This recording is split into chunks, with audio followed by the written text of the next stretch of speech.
Hey, this is Alex Head, founder of Subtext Radio. This is Subtext. Please go ahead and click the like button and the subscribe button. It really helps us to reach new audiences and promote the artists that we work with. Hit like and hit subscribe.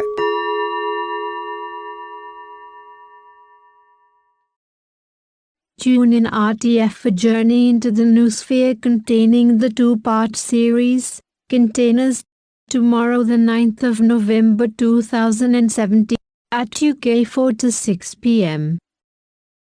Containers, Alex Head and Nathan Gray, Anna Kostreva and Alex Head.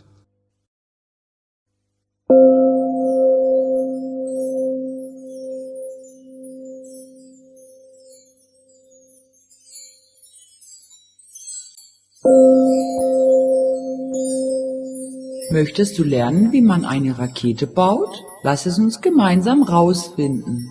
Weltraumraketen haben 3 Gehäuseteile. 1, 2, 3 und eine Spitze. In ihr befinden sich die Astronauten. Die Rakete ist riesig. In jedem Gehäuseteil sind auch Kerosintanks. Lass uns schauen, wo sie sich befinden. 1, 2, 3. Um sie miteinander zu verbinden, sind besondere Leitungen nötig.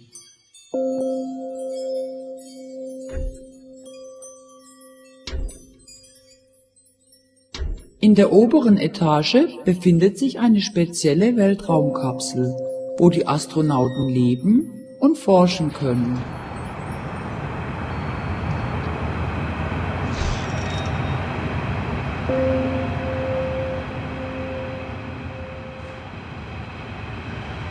Hier kommen die Astronauten. Heute schicken wir 2 Männer ins Weltall.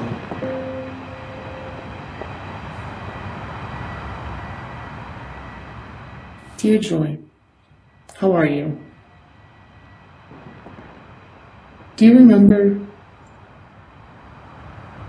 I know you will. Do you remember 8th grade, passing notes?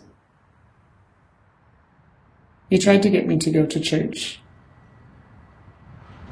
And I tried to convince you that our biology teacher had to believe in evolution. We had a mantra. We made our own supplement to the yearbook. Do you remember? We wrote together and against each other to work out our ideas. You were called by the Baptist Church to do what you could, to witness to me.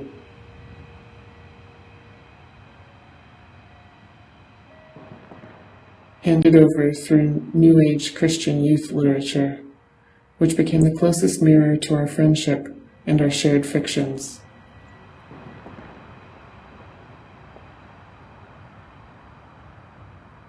The forests of South Carolina, the Blue Ridge Mountains and streams were so homely to me then. Calming. They were my everyday.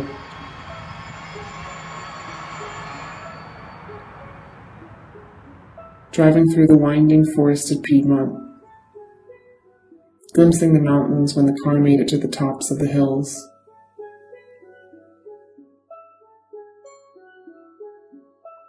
The early daylight bouncing off of them every time I got the view. The day would pass at middle school.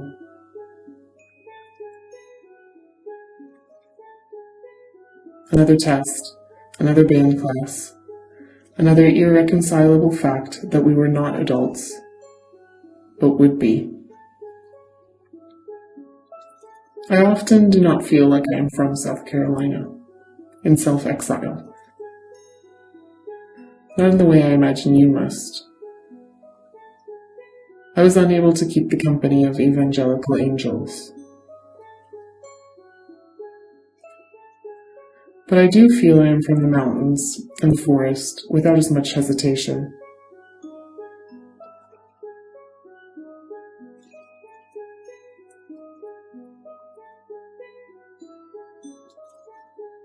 I do love them. I imagine you do too. I've been wondering if it might be time to become evangelical, convinced of a faith that needs to be shared.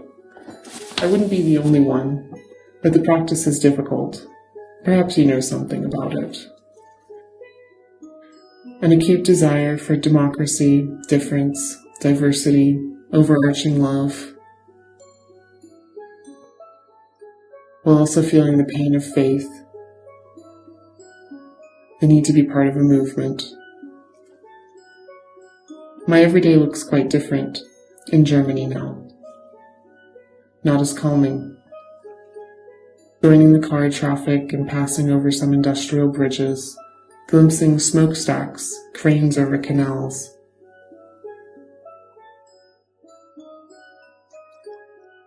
An old and functioning power station. It has beautiful brickwork, elongated and Gothic on one side. Another area with a robust gate, sculptural decorations, somewhat awkward. Behind all of this rise up aluminum-clad volumes, scaly spiral staircases wrapping silos, polyhedron funnels and tubes that bridge over streets and across the complex tangle. I make it the rest of the way to the architecture office where I work. The day passes at the office with another meeting.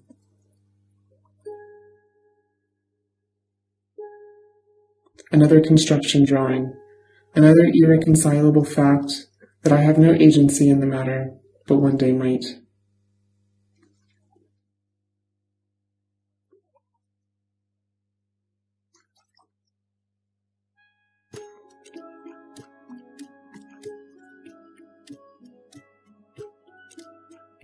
Not that far away from where we grew up.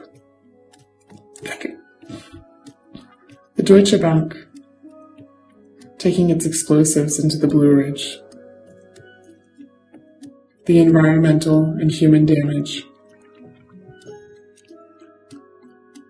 Was there no talk of climate change because there was church? Was there no talk of climate change because there was church? Was there no nature conservation because the gifts of the earth are God-given to man to tame? It feels like wrath now, being an adult, hearing and understanding the news. Hurricanes sweeping through my mother's new neighborhood in Florida.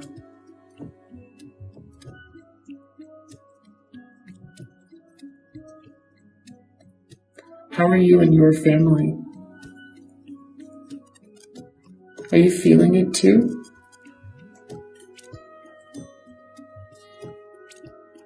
Agency, arguments, inheritance, reluctance, refrain.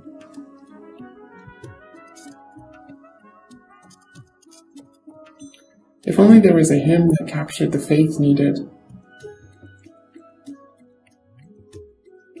We've listened, in a trance to the sweet tones of the mountain dulcimer.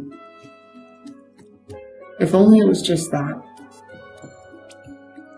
Some music, and the cool night air of the mountains that has me writing you once again.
My room here looks out on the harbour,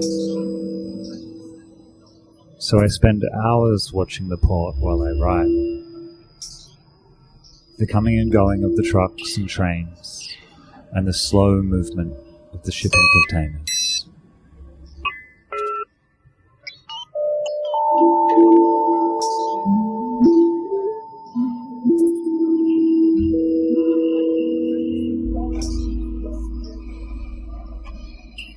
If you've been inside a shipping container, then you'll know the dimensions, so you can picture their size, and use this understanding to mentally measure the cranes and the buildings, making the scale of the port intelligible.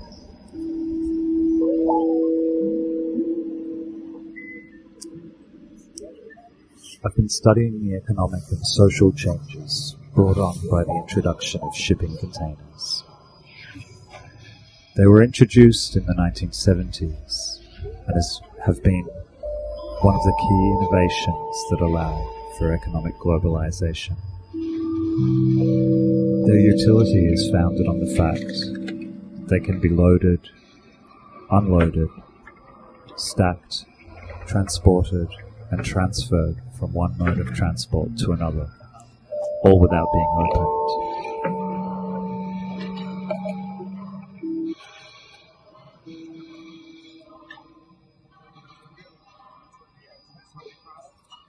Container handling is now almost completely mechanized, using specialized cranes and forklifts.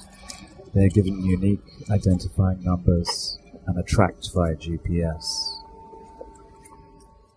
The historic transformation of the shipping industry has become known as containerization. I think some understanding of these changes is essential to understanding what has happened to me. I occasionally ride my bike down onto the dock and watch the cranes loading and unloading the trucks.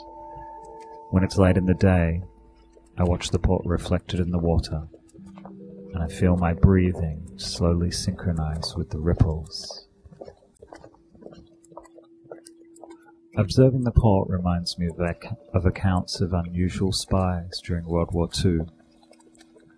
Old ladies who sat knitting in their windows, noting the timing and types of planes that came and went from enemy airfields, making coded notes.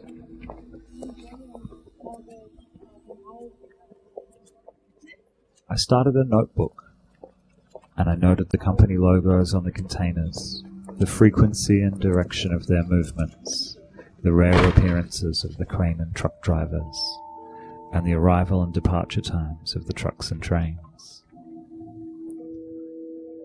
Sometimes the containers build up, becoming stacked 5 high, forming a wall around the tracks that the cranes run on. At these times I feel a rising sense of anxiety, and it slowly calms as the increased traffic of trucks and trains bring the backlog under control. Despite the term, containerization has created a series of effects that are distinctly uncontained.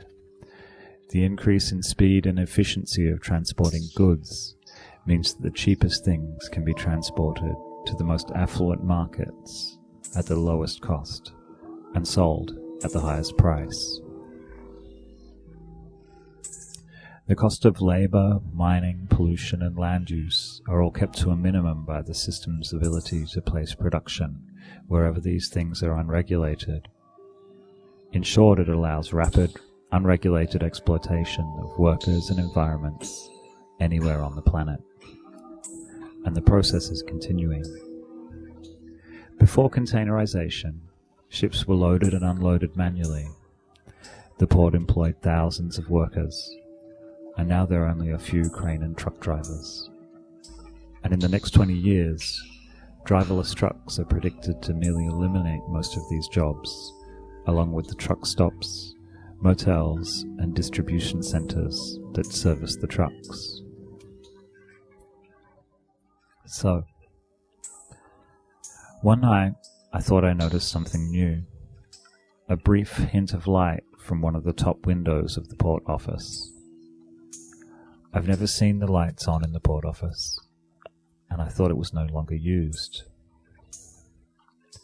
I tried to focus on the light, but I wasn't sure which window it had come from, or even if I'd seen it at all. I shifted my eyes, trying to catch it, but I began to get the impression that it always came from somewhere other than where it was looking. So I let my gaze blur, and I spread my attention out thinly over the whole expanse of windows. I couldn't be sure, but I had the impression of an almost imperceptible flash. So I filmed the building for a few minutes with my phone, leaving it propped up against the window while I went to make a cup of tea. And when I played the recording back, there it was, a definite, regular flash coming from one of the upper windows. I checked, but without the camera I saw nothing. On video, it was definitely there, but to my eyes, it was just the suspicion of a flicker. I went back to the recording and I noted the length and intervals of the flashes. They came roughly every 4 seconds and lasted for around 8 frames, a third of a second. The timing was regular, but it wasn't precise. An idea occurred to me, and after some research, I realized that this timing was the average frequency and length of a blink. I laughed to myself. It couldn't be true. And then I decided to make another video. This time, I blinked rapidly at first, and then slowly. Then I closed my eyes for almost a minute. I played back the video. The pattern was repeated. Exactly. It was ridiculous. Here was a light that I could not see directly because the light only came on when I blinked, and stayed on only for as long as my eyes were closed. My first thought was that it had to be a prank, but I plotted out the steps that such a prank would require, and decided no one I knew had the patience. And it seemed like so much effort to create a prank that I might never notice. As an attempt to get my attention, it was a very odd strategy. Around 4 a.m. I woke up anxious, needing to pee. There was a freight train idling outside my window, unloading at the port, shaking the glass and vibrating the floor slightly. Recently, I read that the mass unemployment that will follow from the introduction of driverless trucks will affect around 30% of the US workforce. This means that there may not be enough people with jobs to buy the goods that trucking delivers in the first place. This has motivated calls for a universal basic income, a government wage for citizens in order for them to continue consuming. The supply chain infrastructure invented to better serve consumers will need to be propped up by the artificial creation of more consumers. Its reason for existing is now in doubt. I was beginning to think of the global transportation system as an entity. The port in front of me was an organ in a vast circulatory system. The software that drove it, that algorithmically sought efficiency and cheaper inputs, was an emergent intelligence.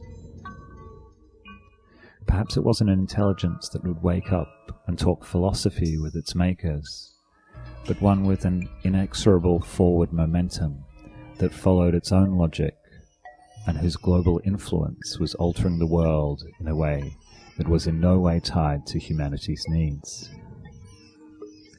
These thoughts consumed me for a whole day and that evening.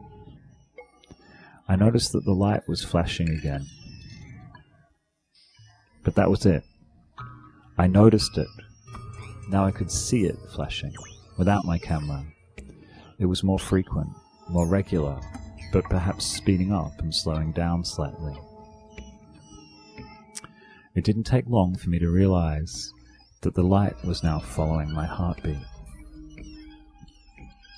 My pulse rose in shock, and the light pulsed quicker. I shut my blinds, and I kept them shut. I didn't go out onto the terrace. I visited a friend in Warsaw for a week, and generally, I tried not to think about the port. And when I returned, I had a new project in mind to research, but when I got to the residence, the Wi-Fi was down. I had no phone coverage either. And after turning things on and off a few times with no success, I changed clothes and walked straight to my friend Chris's house to send some emails and to have a drink. She suggested that maybe the microwave oven had been interfering with the Wi-Fi router. It happens, she said. She told me about a radio telescope that had received a strange signal that some thought might have been from extraterrestrials. But it turned out to be a badly shielded microwaves in the area. The giveaway had been that the signals mostly occurred around lunchtime. When we ran out of beer, Chris suggested she walk me home and test the microwave oven for leaks. She had a digital tri-field meter, and this was exactly the sort of thing that she'd like to do after a few beers. Besides, she said, we could pick up some more on the way. But when we arrived, the Wi-Fi was back on, and my phone worked again. But she tested the microwave anyway. Her meter showed a strong microwave emission, but it wasn't coming from the oven. Instead, it was seemingly coming from all around.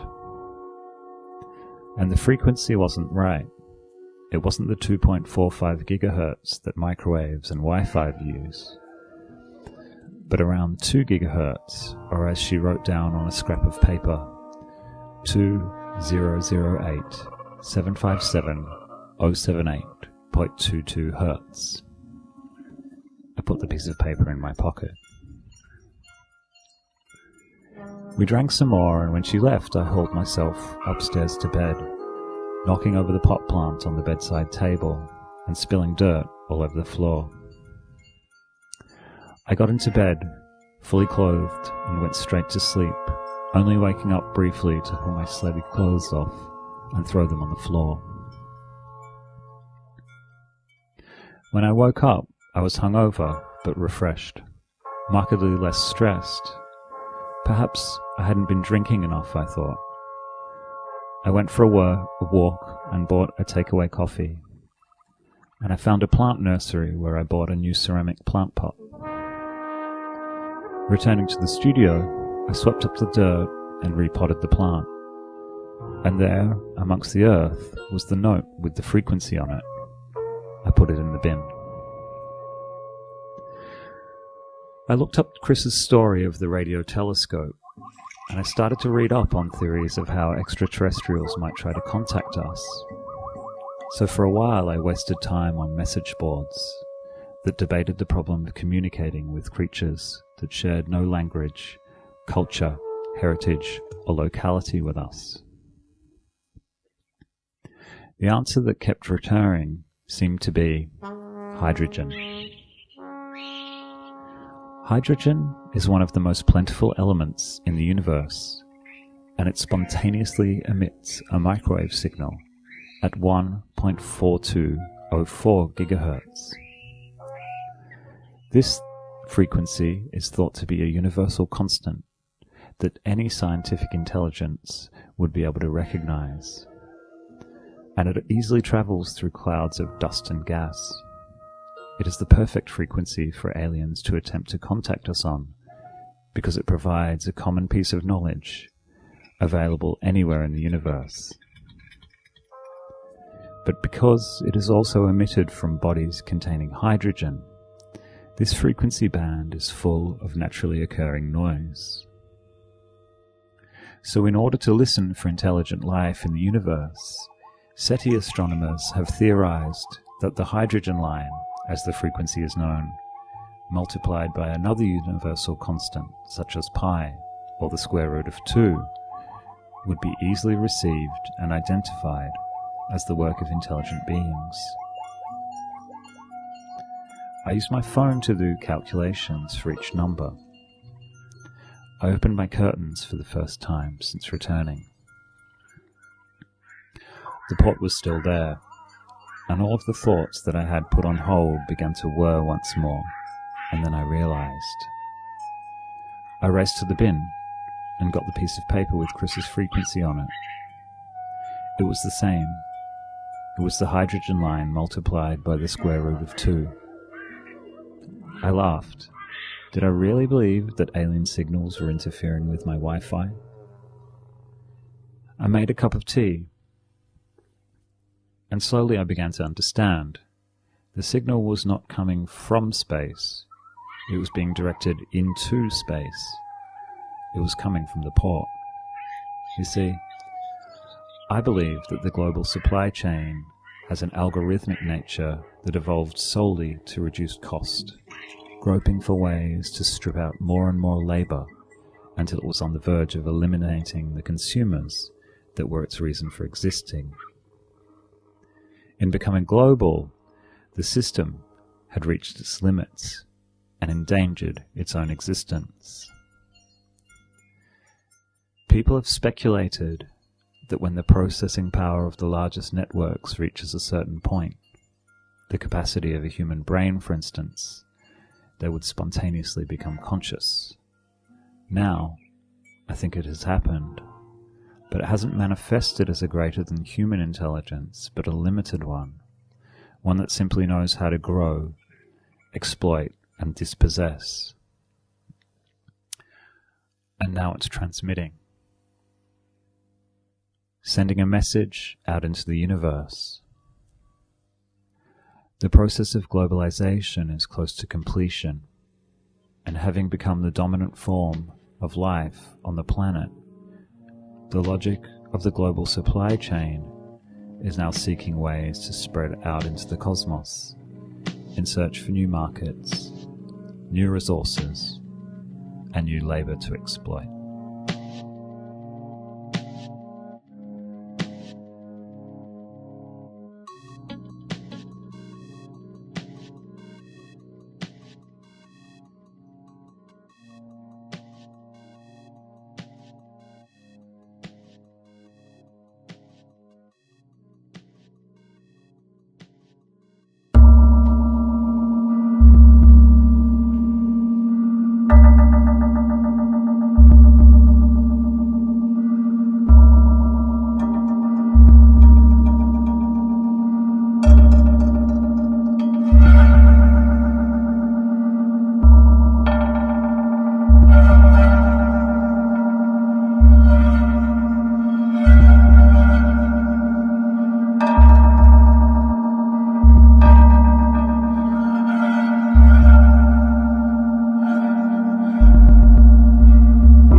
team needed roads for the first and last stages, which meant working at night to cause fewer traffic jams.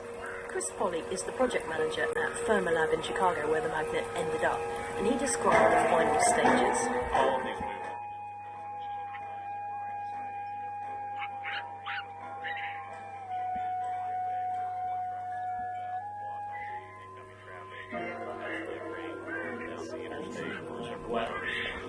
It's like, be out of the question to call myself an acquaintance of yours, you know, like, this is absolutely, like, so, like, why code this? Like, God, she's compared it to country villa.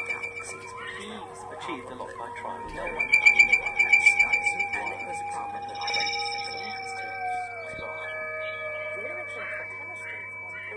Hey. Hey. Oh, hi. Hey, how you going?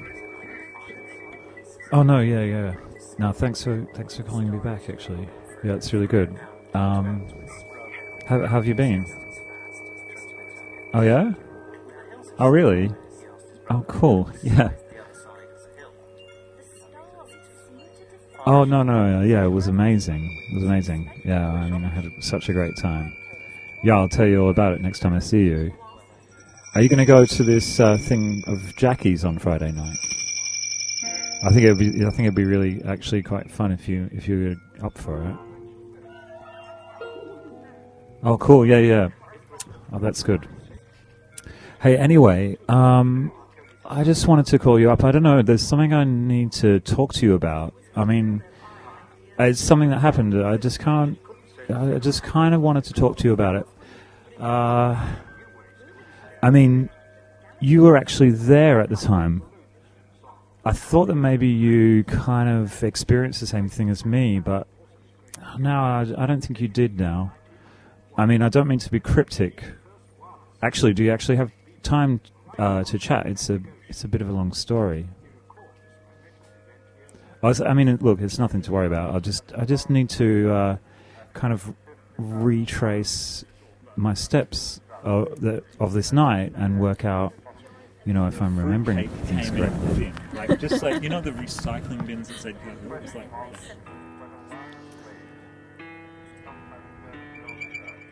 So, yeah, remember that party in January at that place out in Lichtenberg? In that nice old d.i.y building. I think they shot that Kate Le Bon video there.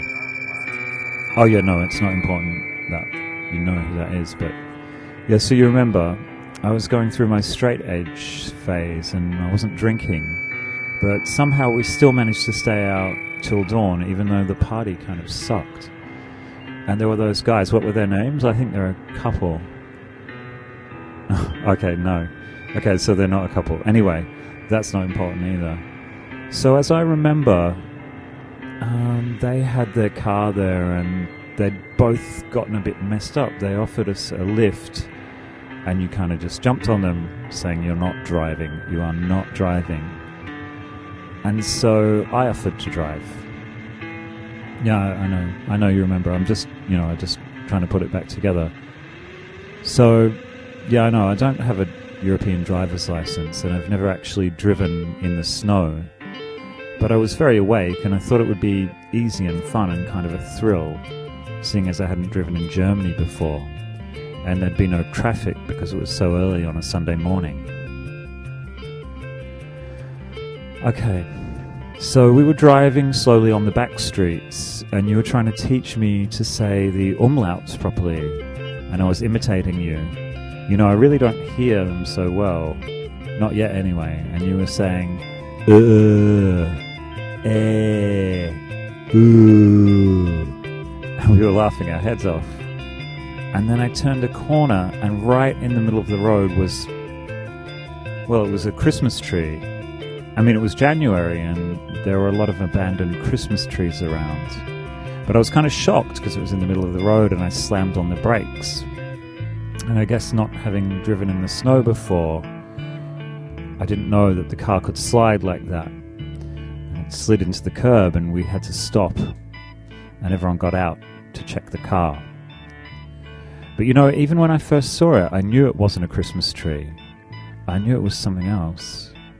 I mean, it was more like a solid cone covered in leaves, or maybe even fur, that seemed to be moving in the wind, except, I mean, thinking back, I don't think there was any wind. Anyway, this covering seemed to be jostling, like it was made of different parts jostling for position. And as you guys were looking at the car, checking for damage, I looked over and I started to walk towards it. And as I got close enough to see what precisely was going on, the leaves parted. Not as if they were branches being pushed aside, but like a crowd making a space in the middle. And in the space I could see a flat, grey surface that didn't look completely shiny or matte, but somehow soft. I mean, it looked like skin, grey skin.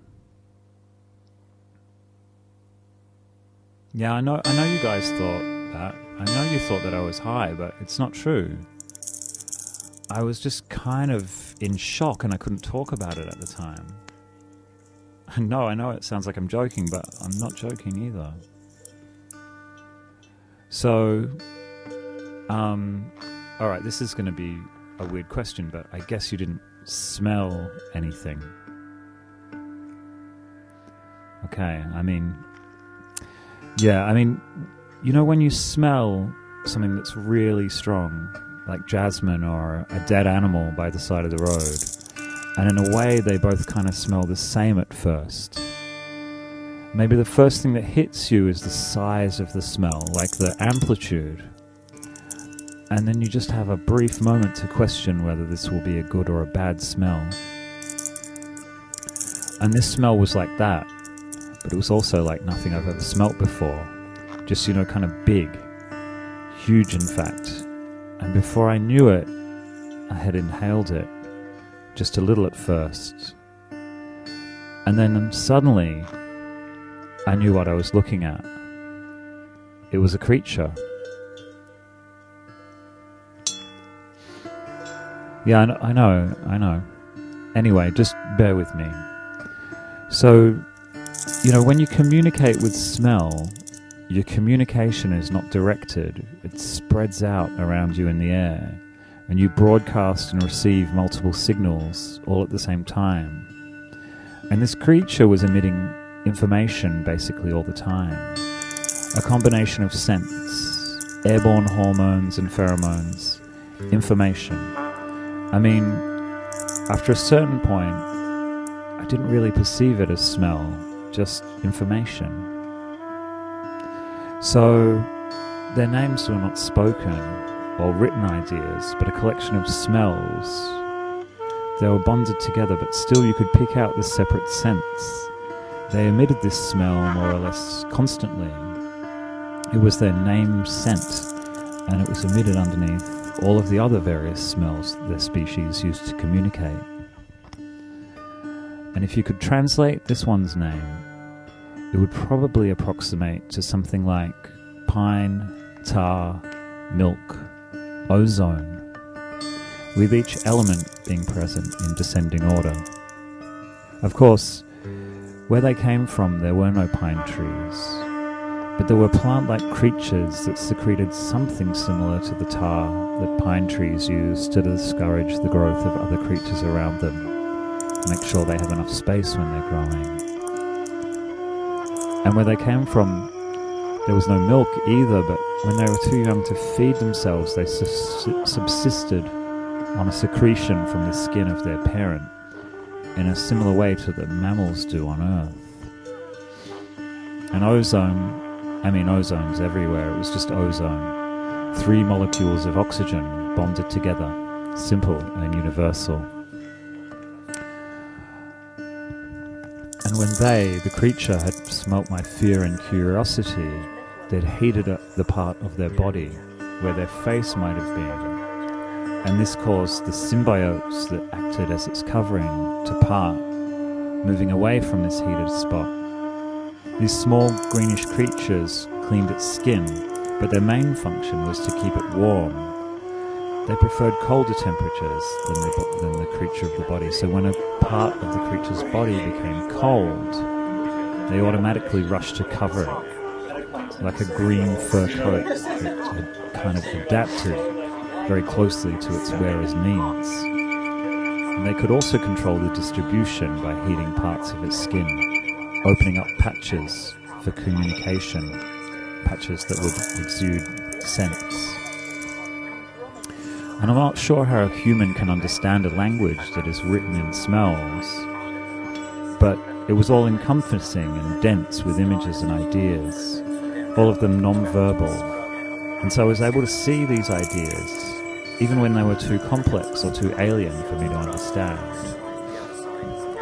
And I guess you didn't smell it, but did you see it? Man, I just wish someone had seen it. I mean, it lasted maybe 2 minutes max, and I was kind of stunned, but at a certain point it just sort of very quickly slid away down a side street. I couldn't see any legs, but it moved like it was skating. I got the impression of it moving almost like a snail, but really quickly. Man, I wish you had seen it.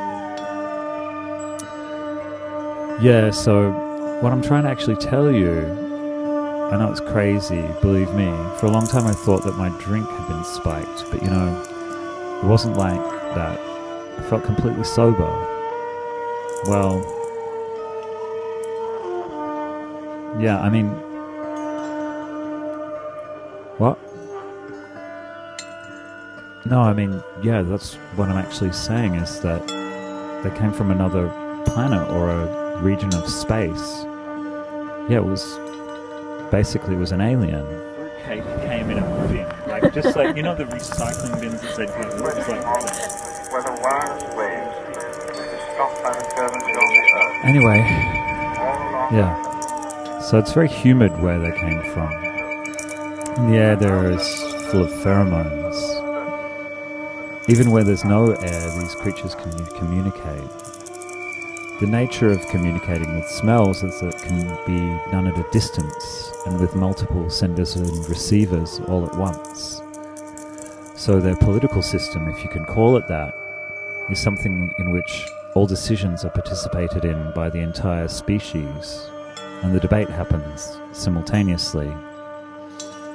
In fact, private communication is impossible without touching, and so it's mostly associated with sexuality.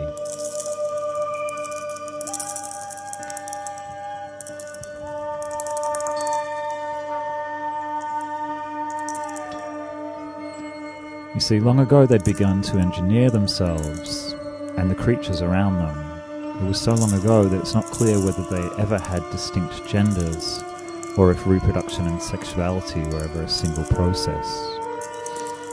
You see, when they want to conceive a new creature, they deliberately assemble genetic material from many members of their communities, and they're intending to create something beautiful, intelligent, and emotionally functional. But they also have laws on the specific characteristics that are allowed. This is how they bred out aggression, and they bred out any need for violence. Their politics is tied up in long debates, mostly about these genetic laws. But one of the guiding principles is that all groups need to be able to preserve the means of communication with each other. This is in fact their own definition for their people. They're not a species because for them the idea of a species is not an important distinction. In fact, there are many specialized subgroups that don't share any genetic information, only a shared language. And this is what allows them to participate in the political life of the group. Their language is what allows them to be part of the group.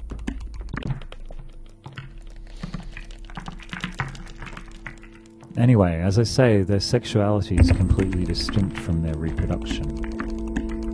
It's more like literature. It's more like specific constructions of pheromones passed backwards and forwards through the skin, kind of resembling a shared song or poem. These constructions are designed to seduce their partner or partners, and then they're elaborated on and then they're passed back. escalating and intensifying. At the time I understood that the creature was infatuated with another creature. They'd met just before coming to Earth in what I picture as being a nightclub. There was a considerable size difference and a difference in temperament. And this one's lover was of a more kind of brutal nature, rough, but of course completely non-violent. It was more the content of the other one's poetry.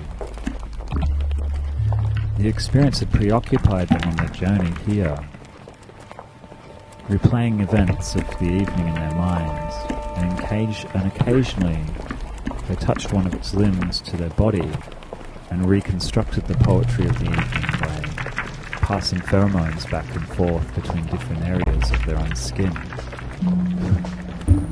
Yeah, I guess so, but you know, I'm not entirely sure this exchange was what we would consider sex, actually. No. I have no idea how it got here.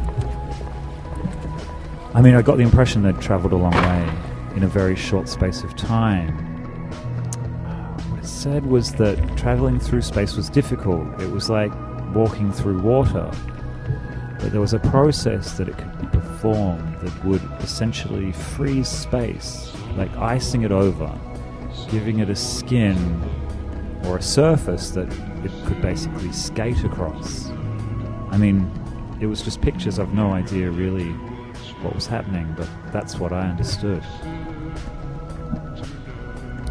As I understand it, it was here to document what it found. For them, the Earth was like a desert.